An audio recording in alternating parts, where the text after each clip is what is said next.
In this video, I am going to show you how to host websites for free on Google Cloud. First, open your preferred browser.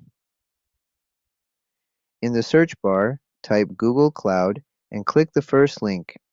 Now, log into your free trial Google Cloud account by left-clicking the Start for Free button or by signing into your free trial account. After that, on your Google Cloud homepage, left-click the navigation menu button on the top left corner. Scroll down the navigation menu and click Compute Engine API. Now, left-click Enable to activate Compute Engine API. This will take you to the Compute Engine API main page. Here, click New Instance by left-clicking the New Instance button on top of the page. Here you can enter your desired settings for your website.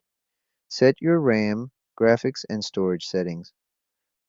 The total cost will be automatically calculated on the top right side of the page, which you can pay using the free $300 from the free trial.